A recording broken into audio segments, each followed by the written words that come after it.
Hello students, आज मैं आपको वसंत भाग 3 का पाठ 11 जब सिनेमा ने बोलना सीखा का सारांश बताने जा रही हूँ। इस पाठ के लेखक प्रदीप तिवारी जी हैं। प्रस्तुत पाठ में भारतीय सिनेमा जगत में आए महत्वपूर्ण बदलाव को रेखांकित किया गया है। इसका मतलब ये है कि जब पहली बोलती फिल्म बनी तो उससे पहले क्या होता था कि जो फिल्म थी बहुत छोटी छोटी होती थी, 10 या 15 मिनट की, जिसमें सिर्फ करेक्टर्स दिखाए जाते थे लेकिन वो बोलते नहीं थे, सिर्फ पिक्चर्स दिखाई जाती थी। लेकिन प्रस्तुत पाठ में भारतीय सिनेमा जगत में जो भी बदलाव आए, सिनेमा ने बोलना सीखा जब पिक्चर के साथ आवाज़ भी डाली गई, तब की बात की गई है। 14 मार्च 1931 की ऐतिहासिक तारीख को पहली बोलने वाली फिल्म आलम आरा का प्रदर्शन हुआ। उससे पहले मूक फिल्में बनती थी जो काफ़ी लोकप्रिय हुआ करती थी। मूक फिल्में जिसमें आवाज़ नहीं होती। इस तिथि के बाद भारतीय सिनेमा ने पीछे मुड़कर नहीं देखा। भारतीय सिनेमा जगत में फिल्म आलम आरा को पहली संवाक फिल्म होने का गौरवपूर्ण स्थान प्राप्त हुआ। 14 मार्च 1931 को जब यह फिल्म प्रदर्शित हुई तो उसके पोस्टर पर लिखा था, सभी सजीव हैं, सांस ले रहे हैं, 100% बोल रहे हैं, 78 मुर्दा इंसान जिंदा हो गए, उनको बोलते बातें करते देखो।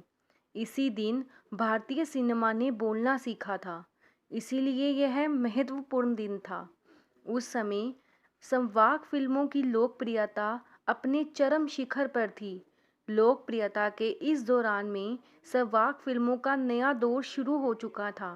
पहली संवाद फिल्म आलम आरा के निर्माता अर्देशीर एम ईरानी थे। उन्होंने शो बोट नामक संवाद फिल्म देखी और संवाद फिल्म बनाने का निश्चय किया। उन्होंने पारसी रंगमंच के नाटक के आधार पर फिल्म की पटकथा तैयार की तथा कई गाने जो के त्यों रखे। पटकथा मीन्स फिल्म की सामग्री की, उसमें क्या बोला जाएगा, उसकी कहानी। इस फिल्म में कोई संगीतकार ना होने से उन्होंने उसकी धुनें स्वयं बनाई। इस संगीत के लिए तबला, हारमोनियम और वायलिन, इन्हीं 3 वाद्य यंत्रों का प्रयोग किया गया। W.M. खान इसके पहले पार्श्व गायक थे। इनके द्वारा गाया गया पहला गाना दे दे खुदा के नाम पर प्यारे, गर देने की ताकत है था। इस फिल्म में साउंड था, इस कारण उसकी शूटिंग रात में करनी पड़ती थी। रात में शूटिंग होने के कारण कृत्रिम प्रकाश की व्यवस्था करनी पड़ती थी। कृत्रिम मीन्स जो आदमी खुद बनाता है। यही प्रकाश प्रणाली आने वाले फिल्मों के निर्माण का आवश्यक हिस्सा बनी। इससे पूर्व मोक फिल्मों की शूटिंग दिन में पूरी कर ली जाती थी। इस फिल्म में एक और जहां अनेक तकनीशियन और कलाकार मिले, वहीं अर्देशीर ईरानी की कंपनी ने 150 से अधिक मूक तथा 100 से अधिक संवाद फिल्में बनाई। पहली संवाद फिल्म आलम आरा में हिंदी उर्दू के मेल वाली हिंदुस्तानी भाषा तथा गीत संगीत और नृत्य के अनोखे संयोजन से इसे लोकप्रिय बनाया। जुबैदा इस फिल्म की नायिका थी और नायक थे विट्ठल।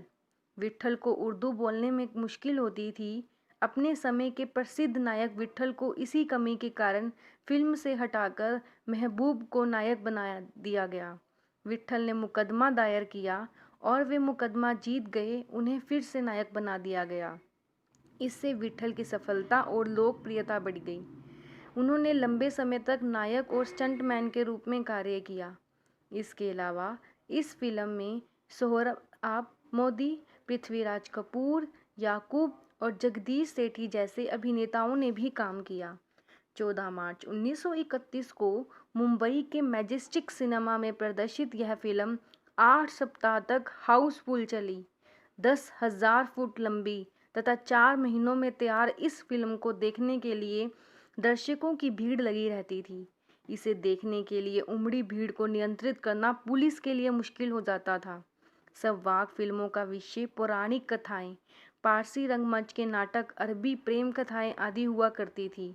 सामाजिक विषय पर बनी फिल्म खुदा की शान का एक किरदार महात्मा गांधी जैसा था। इस कारण अंग्रेजों ने इस फिल्म पर गुस्सा प्रकट किया। संवाद फिल्मों की शुरुआत के 25 साल बाद इसके निर्माता निर्देशक अर्देशियर को सम्मानित किया गया। इस अवसर पर जब उन्हें भारतीय संवाद फिल्मों का पिता कहा गया तो उन्होंने विनम्रता से कहा, मुझे इतना बड़ा खिताब देने की आवश्यकता नहीं है, मैंने तो देश के लिए अपने हिस्से का ज़रूरी योगदान दिया है। संवाद फिल्मों के इस दौर में पढ़े लिखे अभिनेताओं की ज़रूरत महसूस कर गई। अब अभिनय के साथ साथ संवाद भी बोलना पड़ता था। संवाद मतलब बातचीत, इसीलिए गायन प्रतिभा का भी महत्व दिया जाने लगा। इस दौर में अनेक गायक अभिनेता पर्दे पर आए। फिल्मों में हिंदी उर्दू के मेलजोल वाली जन प्रचलित भाषा को महत्व मिला। सिनेमा में दैनिक और सार्वजनिक जीवन का प्रतिबिंब अब बेहतर ढंग से प्रस्तुत किया जाने लगा। इस समय अभिनेता अभिनेत्रियों की लोकप्रियता का असर भी दर्शकों पर खूब पड़ा। माधुरी फिल्म की नायिका सुलोचना की हेयर स्टाइल खूब लोकप्रिय हुई। औरतें अपनी केश सज्जा सुलोचना की तरह करती थी। यह फिल्म भारत के अलावा श्रीलंका, बर्मा और पश्चिम एरिया में खूब पसंद की गई। भारतीय सिनेमा के जनक दादा साहब फाल्के को भी संवाद फिल्मों के जनक अर्देशियर ईरानी की उपलब्धि का सहारा लेना पड़ा, क्योंकि सिनेमा का नया युग शुरू हो चुका था।